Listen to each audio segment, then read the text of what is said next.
This is how Terence Bud Crawford wins against Canelo Alvarez. Now, a lot of people are disillusioned about how Crawford's too small, too weak, too slow, too old.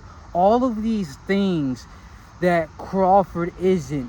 But today we're going to talk about what Crawford is, and he is a fighter to the soul of his being.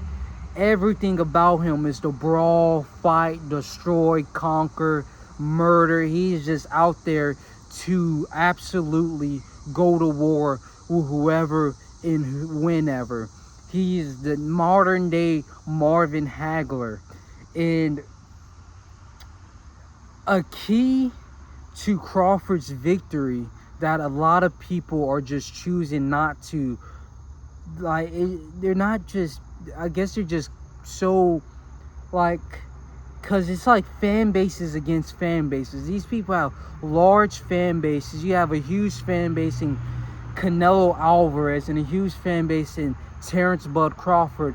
So they're just skipping the imperfections of both fighters. A lot of people aren't recognizing that Crawford's preparation is one of one. He has a pre-training camp to his training camp, and that's when he's in a fight. When he's not in a fight, he's just in training camp. He's just training. He's always training. He's a gym rat. He's never ever not training. And so when he took that Madrimov fight, it wasn't to be 4-division world champion. It was to be 3-division undisputed world champion against Canelo Alvarez. That was the goal. That's why he came in 25 pounds over 154, where he was 175 going into that fight on fight night. So to say like he's going to be too small, yes, physically, bone structure, he is a smaller fighter, but he has been prepping for this for years, literal years, for this one moment. He's laying it all on the table. This is his retirement fight. So a lot of people are underestimating the preparation that Terence Bud Crawford is going through for this fight. He has guys like Devin Haney in this training camp, not just for this fight, just regularly.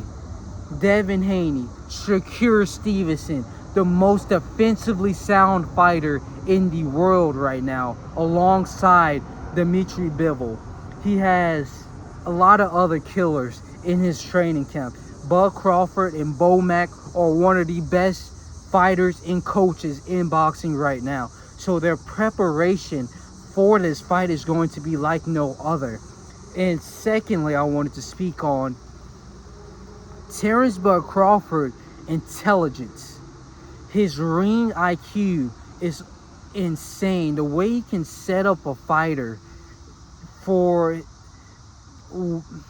his power shot, his counter, but not even that. He can just like slowly build a fighter, where in the Madrimov fight, he will catch something that Madrimov's trying to do and he would adjust. And then he will catch that Madrimov caught his adjustment and then he would adjust. Kell Brook, adjustment after adjustment.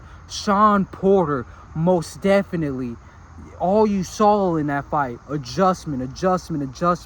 He is an adaptive, insanely intelligent fighter. His ring IQ is up there. Okay, let me explain it like this.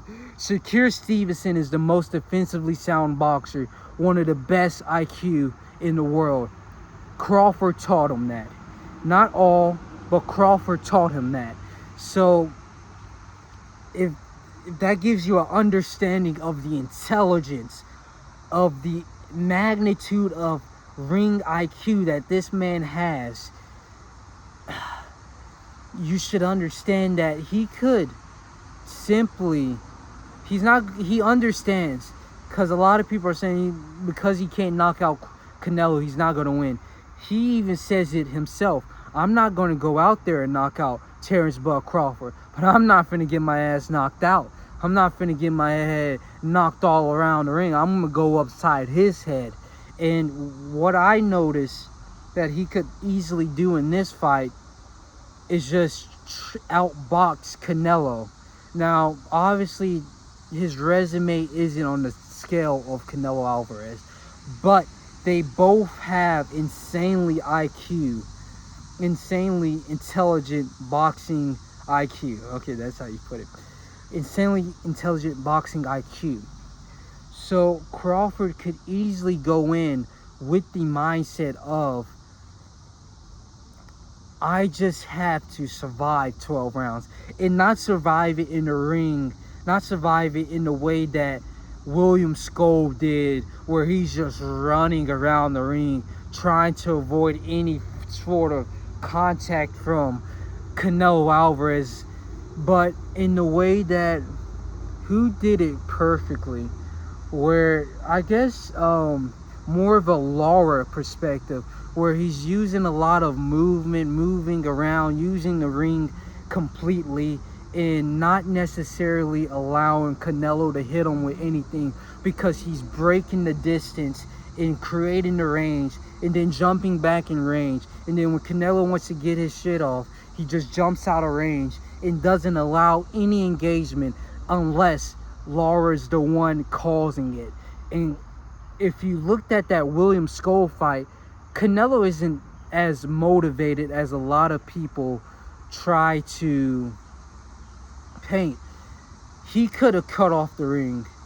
Belonga fight, he was landing heavy shots, power shots, counter shots on Canelo Alvarez, on Edgar Berlanga, but he's changed his style. He's a more husky, slowed down, stiffer legs and knees than what was once before.